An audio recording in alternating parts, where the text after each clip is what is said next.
Hello there, you amazing viewers and subscribers, and welcome to a brand new epic Star Trek ranking video for today. So for this video, I have been asked if I could do an up-to-date list on ranking the Star Trek movies since I did one back in 2021. And we're now in 2024, and plus we do have a Star Trek TV movie coming out soon, and that is Section 31 on Paramount Plus. And of course, there are rumours about two Star Trek films that's happening. Like, one of them is the fourth film in the Kelvin universe, and another one in the Prime timeline. So it looks like we're going to get like 3 Star Trek movies, and I've been asked if I could rank the 13 that we got at the moment. I was going to do a Doctor Who video today, but considering that I have been asked if I could do a ranking video, and I've already written these down on my laptop from 3 years ago, back in 2021, so I've still got these on there, but I had to refiddle some of the stuff down because some films have moved down and some films have moved up at Warp Drive. So, are you sitting comfortably? Good. And let's dive into Maximum Warp. Engage. So, in 13th place, I had to put Star Trek The Motion Picture from 1979. This film, I have to be honest with you, I've brought it in 4K only not long ago, back in October, November last year. And I have watched the motion picture through both copies. We've got the theatre version and the director's cut version. And the director's cut version, it's still, how can I say it? It shouldn't really be called Star Trek The Motion Picture. It should be called Star Trek The Slow Motion Picture. Because it just goes at a very, very slow pace. A very, very slow pace. But it does have some great iconic shots. Like the Enterprise leaving dry dock after an 18th month basically refit of the Enterprise, and of course we have that fantastic shot where we got the music from Jerry Smith, who later on does the theme music for Star Trek: The Next Generation, and of course that one, it's so much better in TNG than it is in here. Again, the reason I have to put this one a bit low is because 1, it's very, very slow pace. 2, William Shatner, I just don't like him in this film. Is so different when we get to Star Trek 2, Star Trek 3, Star Trek 4 and Star Trek 6. I just really do not like the motion pictures cut, because he seems much like an a-hole to Captain William Decker. Like, oh, I'm taking command of the Enterprise again, and Decker's like, she's not your Enterprise, she's a whole new Enterprise after the refit, so you don't know what you're doing. Don't worry, I'm making you my second officer, my first officer. And I'm like thinking, Kirk, you're such a douche. And at this point, Kirk is not even a captain. He is an admiral. And again, I just think he's so much of an a-hole to Captain William Decker. And I feel so sorry for Decker, because literally he helped get the Enterprise into the new refurb, the whole Enterprise refit. And then, of course, Kirk just comes swanning back through the transporter and like, you know what, I'm taking back command of the Enterprise. And poor Captain Decker ends up dying at the end of the film. Yeah, I do feel so sorry for Captain Decker. I really do. But it does have some great moments, like the Enterprise leaving dry dock, and when it goes into warp speed, I love the new effects for it, which is actually quite good.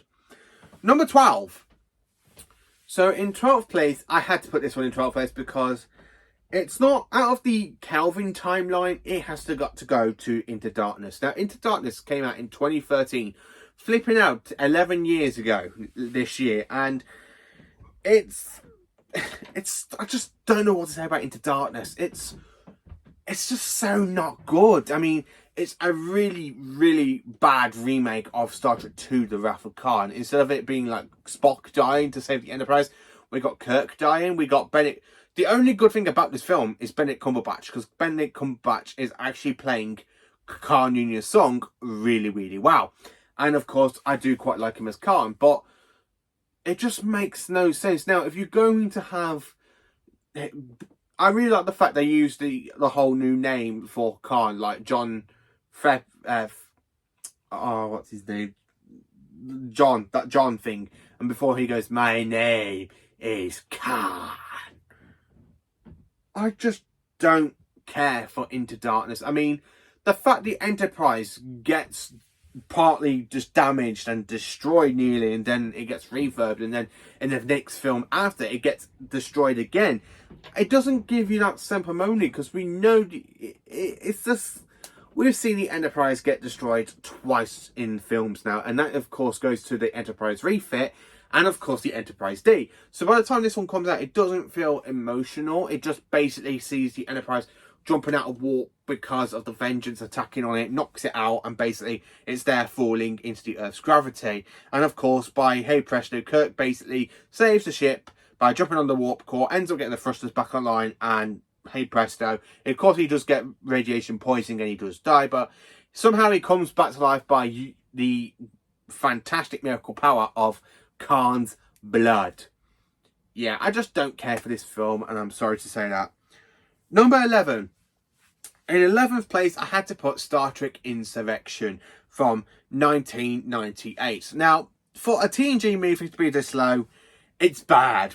And I don't mean it's literally bad. I mean, it's bad. It's one of the worst films of TNG, in my opinion.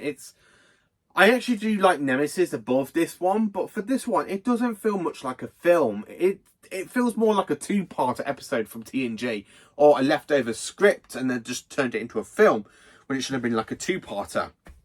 Insurrection. I do like the bio patch. I really do like the fantastic alien designs and the creepy the creepy movements around basically the Raccoon, not the Raccoon, the sonar where they literally have staplers and literally stapling the skin onto onto them. I really do like that. Admiral Doherty, Matthew Doherty, I really think he's not a great admiral. I mean, there's something about in Starfleet, and admirals are corrupt, and we do see that through the TV series as well. We do see a lot of admirals being corrupt and basically going, "I'm having my way." Yeah, Admiral Doherty is just one of them, and I'm glad he does basically end up dying, but he ends up dying at the wrong moment. He literally starts to redeem himself by saying, "The mission is over." The mission is not over. I do like the fight, but the fact that Admiral Doherty dies after his little bit of a redemption arc, after speaking to Picard, yeah, I'm sorry to say that, but yeah, in 11th place we have Star Trek Insurrection. Number 10, we have Star Trek The Final Frontier, 1989. Now, I have to be honest with you, this film's kind of moved up for me since I last did my ranking video back in 2021, because I actually did put it in 12th place. But Final Frontier, it's not as bad as I thought I actually remembered, because I did watch it in 4K. Now, it does have some really bad moments, and some really, really bad moments, and of course some really bad directing from William Shatner, because I don't think William Shatner knows how to direct properly. And the fact this is the only time he directed a Star Trek project, it's not great for him. But the film itself, it does have some iconic moments. I mean, the Klingon bird of prey when it comes to attack the Enterprise, when it's literally orbiting Nemesis 3, aka the planet in the neutral zone that's basically got Federation, Klingon and Romulans all on one planet. And of course they do get it basically took over by Cybok, Spock's half-brother, and basically goes, "We are going to find God." And I do like that question. Excuse me, I do like to ask a question. What does God need with a starship? It does have that in it, and of course it does have some really bad CGI effects, like when the Enterprise jumps into warp, because it just looks like they've got a picture and it was made through Windows, and it actually just looks quite bad there. But it does have that fantastic emergency protocol shuttle crash landing in the Enterprise shuttle bay. So yeah, it does have that. So yeah, I do have to say it is in 10th place. In 9th place, I had to put Star Trek Beyond from 2016. Star Trek Beyond, what can I say about it? Why is it in 9th place? Well, the fact that we see again, just after one movie after we see the destruction of the Enterprise, and the Enterprise gets badly damaged. In this one, they literally destroy the Enterprise. So really, Chris Pine is not a good Captain Kirk, because the Enterprise gets too badly damaged, too badly beaten in this episode. I mean, the fact they literally get the warp nacelles basically ripped off by the swarm and basically cut the Enterprise's throat, and the Enterprise crash lands onto the planet, and basically everyone has to escape in the Kelvin pods, and half of Kirk's crew's been took over by Core. I got a few issues with this film. It's got some epic moments in it, like when you kind of got the crew of the Enterprise basically being kidnapped and tortured because they want information about this little device thing that Kirk took on the planet that we see at the beginning of the film. So let me talk about the bad things about this film. One, what the hell did they do to the Enterprise? Why the hell did they give it big, massive warp nacelles? Why? It just makes no sense. And the fact you kind of got the little structure, and they are so different to when we saw the Enterprise at the final bit of Star Trek Into Darkness, because they literally used the 2009 model for that film. And then for this one, they redesigned the Enterprise, and I think they redesigned it just so it can easily be taken out by the Swarm and Krolls people. And the fact that we literally get into, like, what, 10 minutes of the film, and straight away they kill the Enterprise off.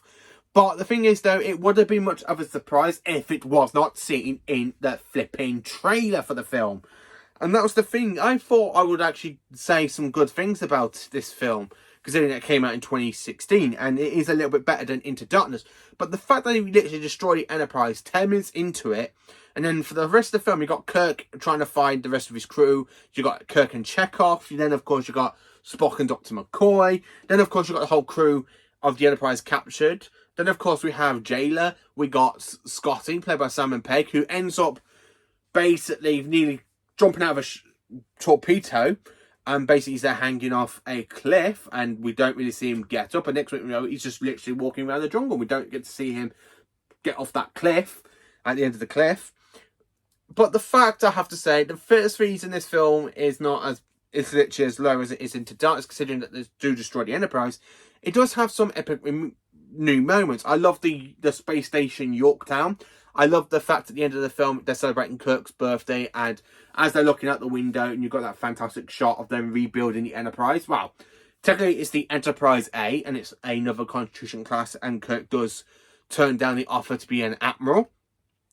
So yeah, that's pretty cool. But yeah, sorry, but I just have some issues with this film. But it's got some great moments in it, and it's got, I mean, if they didn't destroy the Enterprise literally 10 minutes into it, or if it wasn't in the trailer, I would have put this a bit higher. But I can't, because they just destroy the Enterprise so early on. It just bugs the crap out of me. It really does. So, where are we?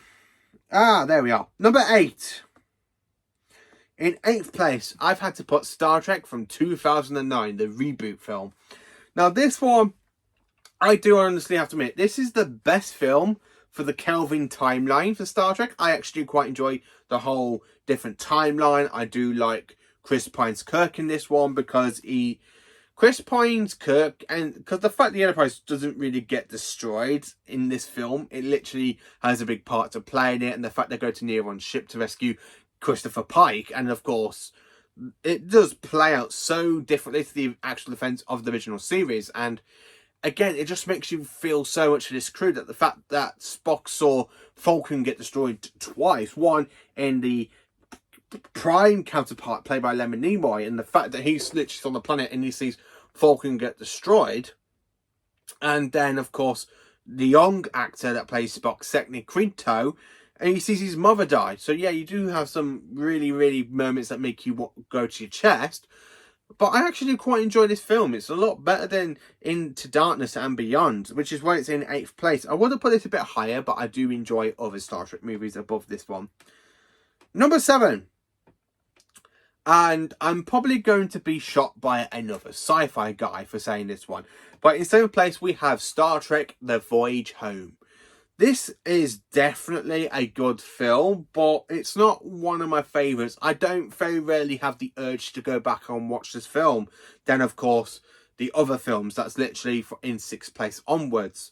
I don't go back to revisit this film as often as other people do. I mean, my dad, because I've got Paramount Plus as well, and it's on Paramount Plus, my dad rewatches this one literally quite a few times in the year, but I just don't go back to revisit this one that often. I mean, yeah, okay, I love the fact Admiral Kirk ends up going back in time, rescues Hunchback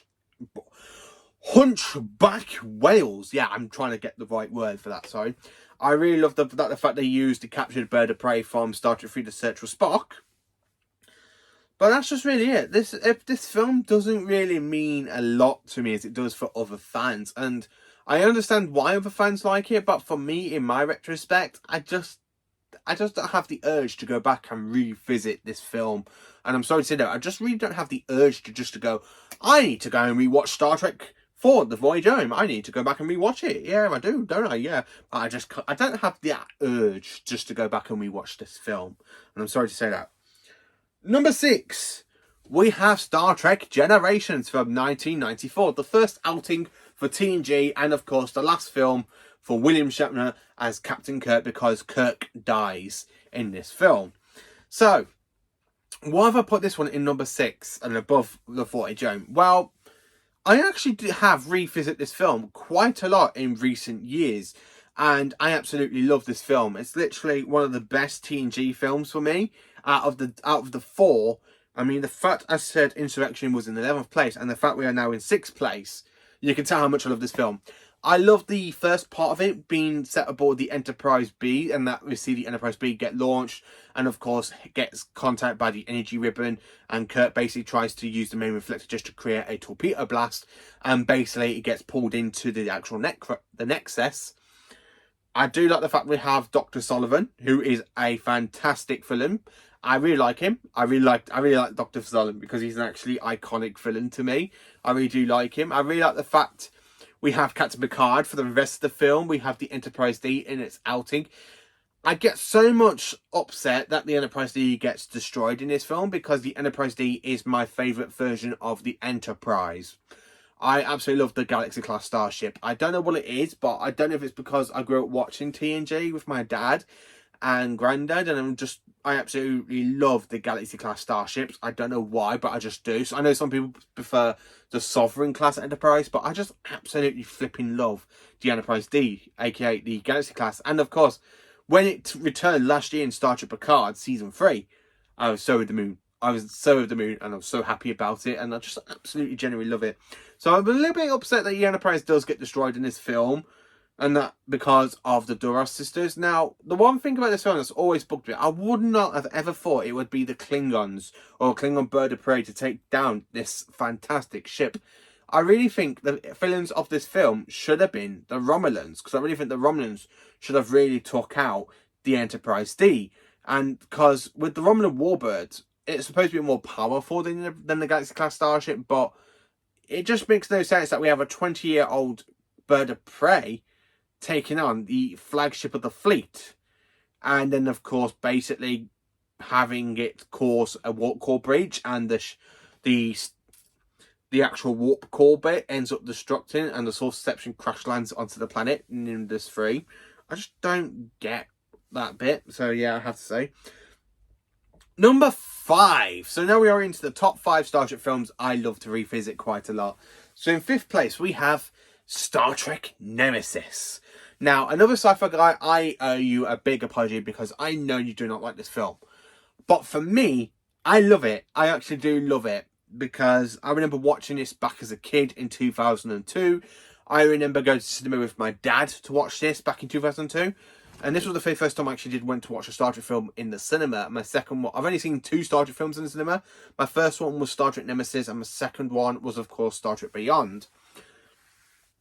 I absolutely flipping love Nemesis. I don't know what it is about this film, but I absolutely love the setting. The fact we are in the final film of TNG, and of course this film is set a year before Star Trek Lower Deck Season 1.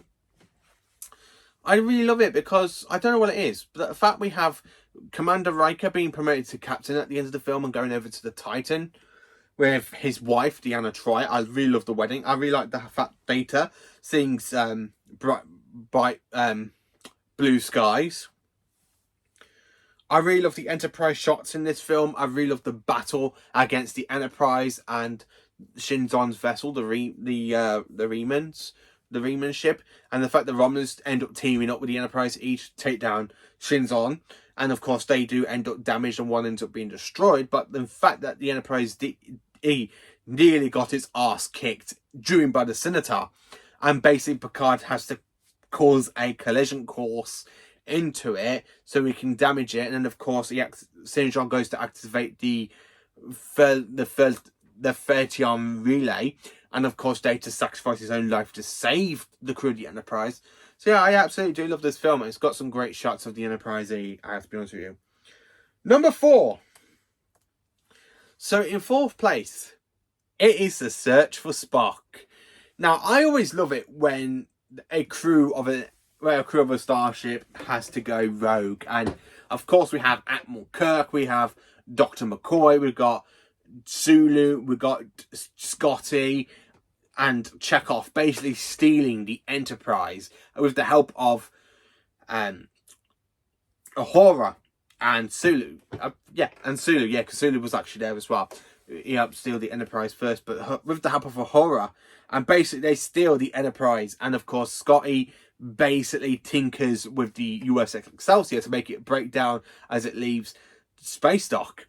I really love it. And the fact that this Enterprise is too badly battered from the battle with Khan, and then the fact, literally, it comes across a brand new Klingon vessel, the Bird of Prey, for the first time. And because they weren't expected to go into combat and they had no shields because the ship was literally about to be decommissioned, and basically we were going to get a new Enterprise anyway. But the fact, literally, this brand new Klingon Bird of Prey ends up taking out the Enterprise, and Kirk has to activate the self-destruct. And this is the first time we ever see it in Trek history. An Enterprise blowing up. Yeah, I absolutely love it. And of course, we have Kirk's son dying by the hands of the Klingons. One of them is played by Christopher Lloyd, who we all know as Dr. Emmett Brown in Back to the Future trilogy. So it's actually quite nice to see him before Back to the Future. I absolutely love this film. I really love the way Kirk kicks him in the face. I have had enough of you. I absolutely love it. I really do. I honestly have to admit, I do love it. Fantastic. Really, really fantastic. Number 3. Now, some people will probably be upset with me that I've had to put this in number 3. So in 3rd place, we have The Wrath of Khan. Now, you're probably going to be there with all your phasers and your Klingon disruptors, your Romulan disruptors, trying to find a way to beam into my fantastic pallad of Doctor Who and Star Trek to come and kill me. But I have to be honest with you, Star Trek 2, The Wrath of Khan, the reason it's in 3rd place is because the 2 films I absolutely think are godsends above this one. Star Trek 2, what can I say about it? Well, I really love the fact the Enterprise is literally on a relay mission, or basically on a training cruise. And of course, they get called basically into this mission because Khan, Noonien Song, who we know from the episode Space Seed, wants revenge on Kirk. And basically, he ends up stealing the Reliant of Commander Chekhov and his captain, and basically going rogue and to try and get the hands on the Genesis device. And of course, Admiral Kirk, Captain Spock, ends up going to the rescue, and basically Khan ends up wiping the Enterprise's ass because the Enterprise in the first encounter with the Reliant take an absolute flipping beating because they weren't expecting it. They really weren't expecting it. We are just one big happy fleet. And of course, raise the shields. So it comes to the raising shields. Raise shields, Admiral. Raise shields. Oh, no, we're taking a beat. Khan, you've damaged us completely. We need time to get this information out of our data banks. You've got 10 minutes, Admiral. 10 minutes. Yeah, I do love this film. I really love the battle of the Matari Nebula, because I really love the fact how the Enterprise basically kicks the Reliance butt and Khan's butt, and Khan goes, he literally activates the Genesis device. He sees Kirk and the Enterprise trying to escape. He goes, no, you cannot escape, Kirk. You cannot escape. At Hale's heart, I stop at thee. And I really love how Spock sacrifices his own life in this film because he's trying to get the warp engines back online. And of course, you got Scotty screaming and going, Spock, get out of there! Spock! And with Dr. McCoy. Absolutely brilliant. I do like the film, but it's my 3rd favourite because I had to say, even though it is a good Star Trek film, I just prefer one more film for the original series crew. And you probably, if you haven't heard it now, you know what it is. So, number 2. So in 2nd place, we have my 2nd ever favourite Star Trek movie, Star Trek 6, The Undiscovered Country. This is definitely the best film for the original series, and it is a good send-off for that crew. Now, I don't like the original series as a series, like the actual episodes, because I just don't like William Shatner, but I'll talk a bit more about that when I do get to ranking all the Star Trek TV series, hopefully next week. But The Undiscovered Country, it is an absolutely fantastic film. Now, we've got Kirk and McCoy basically being framed for attacking the Class D vessel and kind of killing the Klingon Chancellor, where basically it wasn't him, it was literally a whole plot of assassination situation going on, and basically they're all framing Kirk and McCoy, and the Enterprise crew ends up working it out with thanks to Spock and the whole crew of the Enterprise. And of course, we do see Roro Penfei for the first time, the Klingon prison planet, which is the next time we actually do see it is in the Star Trek Enterprise film, end episode from season 2, Judgment. And that is the only 2 appearances we have of Roro Penfei.